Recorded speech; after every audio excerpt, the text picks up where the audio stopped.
How's it, guys, and welcome to part 2 of my blonde to brown or brunette series. If you missed part 1, I will link to that video in the description box below. Of course, I always put the links down there. And I found that part 1 was really informative, if I say so myself. I experimented with different browns in my hair, my blonde hair.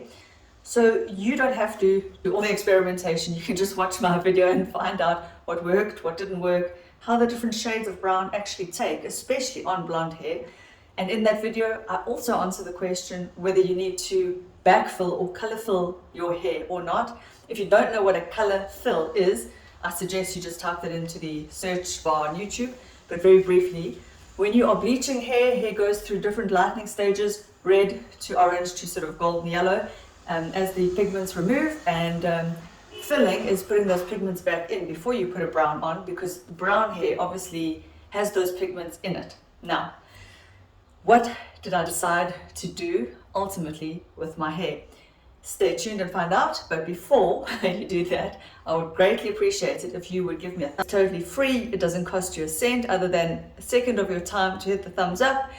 It costs you a few seconds to type a comment, and if you subscribe, that would be awesome. I would love to reach 500 subscribers, eventually 1,000 subscribers. Thank you to those who have recently subscribed. I do see you. I see all the comments. Thank you to Victory, who commented recently on a video. And let's get into blonde to brunette. Okay, so before I make another final commitment, this is part 2. I'm mixing these 3 colors, the golden blonde, the rose gold, because we're putting the warm tones back in, with the ashy cool brown. The reason I'm mixing is because I don't want a level 5. I don't want it to come out too dark, especially at first. I know it's going to be a shock to my system to see myself so dark, but I'm going to do my little test with the level 10 developer. When you read the ingredients, all developers are pretty much the same. There is different things in the Garnier developer. I don't know what level it is. I googled it. It actually says 20. I thought it was 30 vol, but I'm going to be safe, do level 10 just for my experiment. So I'm just going to mix up a squeeze of color from each box with the same amount of developer. So it's like equal parts developer to color. So if I do like 3 squeezes, let's say 10 mil, 10 mil, 10 mil, I'll use 30 mil developer.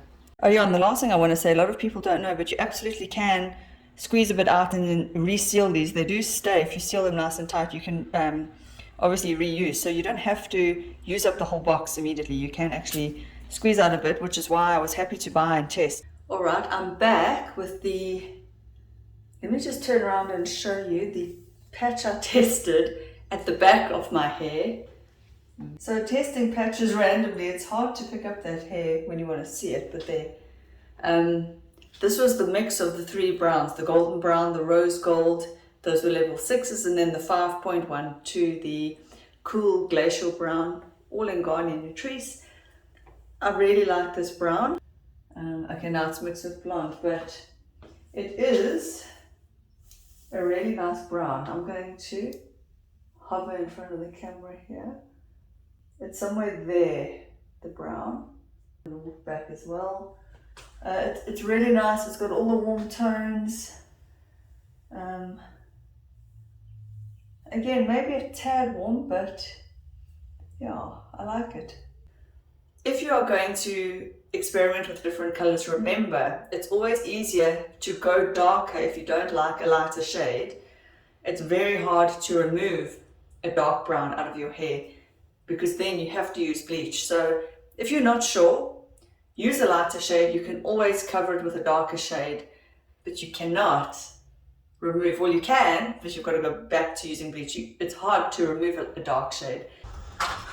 Here's the golden, just the golden brown patch there, and it's too yellow.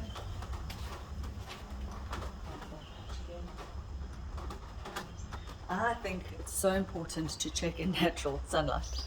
So back with my video on going back to brown, just to remind myself why I don't want to bleach anymore.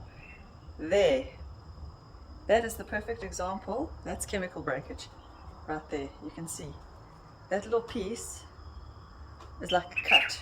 I never cut my hair there, so just using the mirror. I've never cut a fringe. These little pieces here, even towards the back, all these short bits, and then you see it gets towards longer bit. There, chemical breakage. So as you can see, I am upset. I'm upset. This was done about a month and a half ago. But what upsets me is this chemical breakage happened in a salon. Now I know over time and over, you know, bleaching and overlapping damages your hair, but I know that. Why don't they know that? They are hairdressers. They should see, okay, there's bleach on this hair, don't overlap. So anyway, that's why I want to go back to brown. It's just that this kind of thing has saddened me. I've put treatments in, I've done all I can to restore the health of my hair. It does look healthier than before, but like, this is unnecessary, you know? It's unnecessary to have these short bits. It's completely unnecessary. And even if I've gone from one salon to a different one, the latest hairdresser should ask me, what is the history of your hair? What have you done to it? So that she knows. I mean, you can see what I've done to it, but yeah, I know I'm ranting a bit, but anyway, so going back to brunette, but it also scares me now doing it in reverse. Not that I'm going to put bleach in anymore. I think I've scared myself away from bleach, like, for the future. But now to reverse the process, of course, the hair can turn sort of green and blue, and I'm thinking about doing it myself, but then of course it's hard to reach the back of my own head. It can come out patchy if I don't saturate it properly. My hair is long, I like the length, I don't want to cut it. So I'm in two minds and thinking maybe to just go back to salon, but do my research, find a good one, I don't know. But I thought I'd gone to a good one, so, and this is from a good salon. So it's kind of sad. Yeah, anyway, I don't know. But you spend all this time growing your hair, looking after your hair. I look after it so well at home. As you can see, something was done. I have gone from blonde to brunette. So let me just do the big reveal. I'll do a turn. There we are. Ta-da! I hope you learned something from this video. This video is never to sound like I know it all, because I don't. I'm not a hairdresser either. I want you to just learn from my hair journey, and I hope I impart some knowledge onto you. I chickened out. I went to a salon. So what the salon did, what we ended up doing was a demi-permanent on the roots and a, what is it called, the color gloss. It's something new by Wella. It's called Shinefinity. It's a zero deposit, zero peroxide hair dye. Unfortunately, it didn't take in some patches here, so they redid the front, but the front has now gone very dark. So I can't say I'm in love with the color. It's a little bit red as well for me, like it's a bit too mahogany. And I showed them a picture of this, which I wanted a more golden tone. This is, believe it or not, it's all dark blonde in my hair. It's level 7 with a bit of 6 different tones, and the root demi-permanent is a level 6. Can you believe it? So it just shows you that the blonde colors can come out very dark. They can look brunette. So there's your first sort of lesson and warning. I am glad that I went to a salon, and the reason I decided to do that was because I have a lot of fine hair and it's long. So to section up all the hair and to saturate it fully with color would be quite hard work. I can't do it myself. I would need to get help. And it's one thing to just do root touch-ups, but it's another to fully saturate a whole head of long hair. So I thought, let's just go to a salon and get an overall color done. My brief was that I wanted to maintain the health of my hair. I didn't want bleach to ever touch my hair again. So I wanted a nice plan for growing out healthy hair, which I think this will do it. Now the zero deposit, the Shinefinity, what's called a gloss, the color gloss, will wash out. It will fade. Now that's a good thing, because I'm not mad about the tone that it's put on my hair. So now we can play around with tones with that Shinefinity. The demi-permanent, we will see as well whether it does long-lasting grey coverage. As of now, all the greys are covered, okay? So that's good. But what I'm happy with is that I haven't committed to a permanent color, and thank goodness, because this color, if this was permanent, I would not be happy. I am happy now. I like the fact that I'm dark. I think it's warmed up my skin tone. I just feel it's too dark here because they had to reapply some color and they put me under a heat lamp because it came out a bit patchy. And I think that's because, I don't know why, I saw how efficiently and well she dyed my hair. She saturated every strand. I mean, I watched this lady working on my hair. So I think it's due to the different porosities of my hair. I don't know what it is, but they did redo it. But the Shinefinity, I will actually link to some of the Wella videos on Shinefinity. That Shinefinity really has made my hair look super healthy and shiny. So it does give a glossy shine to the hair. My hair is like straw, basically, from bleach. But yeah, look, I'm not 100% happy. It's not the salon's fault necessarily. I do feel they could have put more of a gold color in. But again, a lot of that is based on communication and trial and error. So I think I did the right thing. I've gone non-permanent. Good. I haven't re-damaged my hair in any way, shape or form. This gives me a test to see if I like a color. So that's all good. So I'm happy with my choice. I've still got the box dyes. If I want to use them later, I can. If I want to start doing my own roots later, I can. So this is what I've done. I feel it's the healthiest route, especially for very damaged blonde hair. So yeah, I mean, tell me what you think. What do you think of this chocolatey brown? I just want to show you the back. I don't know, there's some areas that are a little bit lighter. So again, being a non-permanent dye, a dye that cannot penetrate into your hair, that Shinefinity really is more of a coating. It can give you a tonal change, but it's not penetrating your hair shaft like even a demi-permanent. There's a little bit of hydrogen peroxide that they use a 4 volume on the roots. But I think that the demi-permanent could be, not the demi-permanent, sorry, the Shinefinity is a good way of pre-pigmenting the hair. The hairdresser knew about pre-pigmentation, but he said I didn't need to pre-pig the hair, so no backfilling, because we were doing not a very dark color, and apparently this is not dark.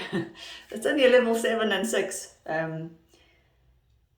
Yeah, so he says it's not necessary to pre-pig, and we're putting like the gold tones in already, and yeah, it's come out very warm. There's no greens, there's no blues. So he kind of got it right. It's just not as golden as I would have wanted, but that's okay. It will wash out, it will fade, and then we can take it the next step. But it's step 1, I guess. So the reason I also went to a hairdresser was because I've been watching a lot of fail videos, hair fail videos, where the people go from blonde back to brunette and it comes out blue, green, and once they use permanent dye, that is stuck. It's stuck in there and it's very hard to correct that. And I just thought, you know what, I've spent years growing my hair. Let's not fuck it up again. Like the bleach really stuffed it up and I was sad. And yes, I know that happened in a salon. Also, the point of this video is not to knock any salons. I did learn something by watching these fail videos and watching Hair Buddha. I will link to his videos down below. What I learned is that communication is key. And probably when I said I wanted to get rid of that dark underneath and sort of match it to the blonde, she probably heard I want to be overall blonde, which is not at all what I meant. What I meant is that I didn't want so much like a big thick lot of dark hair showing through. There was like the blonde foils, highlights on the top, and it just looked very blonde and very dark. I wanted more like the dark to have a few highlights put through to sort of blend into the blonde, not to be overall blonde and not overall bleach. So I think she heard I want to be overall blonde, probably. So what I've learned is take a picture. So look, I even took a picture for this and it still didn't come out 100% right, but I was very, very clear on health of the hair first. So no bleach, no damage. Yeah. So I think we did the right thing by using that Shinefinity, even if it has taken a little bit It hasn't like given a full coverage color. I would rather do that and preserve the health of the hair that I have for now. So I think I made the right call. Yeah, with hair, it's just a learning curve and journey. And I don't want to knock any of the salons. Like I said, it's not my purpose here is to just help you through seeing what I've done to my hair. Hopefully you learn something. And I think the key lesson, if I could share anything with you, would be if you are very blonde, very bleach blonde, and you do want to go back to brown, it's definitely worth looking into a demi-permanent or even a completely temporary hair color, or this hair gloss, the Shinefinity. Put some color back in and see how you like it, because it is a shock, I will say. I'm not even sure if I like this brown, that it will fade, which normally when you're having color put on, it's not what you want. But in my case, it is what I want, because I'm happy to have some blonde showing through. I just want now I wanted my gray roots, well, my natural hair with the gray, to now blend in and to be able to grow it out healthily. So that was the brief. I think he achieved 80% of what I wanted. They were very gentle, and the Shinefinity gave my hair a feeling of health. I can actually run my fingers through my hair today, so that's a plus. So I think there will be a part 3 to this video for sure, because this will fade and then I will have to decide what next. I'm also excited to see how the demi-permanent lasts in terms of the grey coverage. As of now, like I say, every grey is covered, but we'll see how it lasts and how the wash and wear goes. I really hope you've learned something. Give me a thumbs up, please, if you would. I'd appreciate that, and I will see you in part 3 in my next video.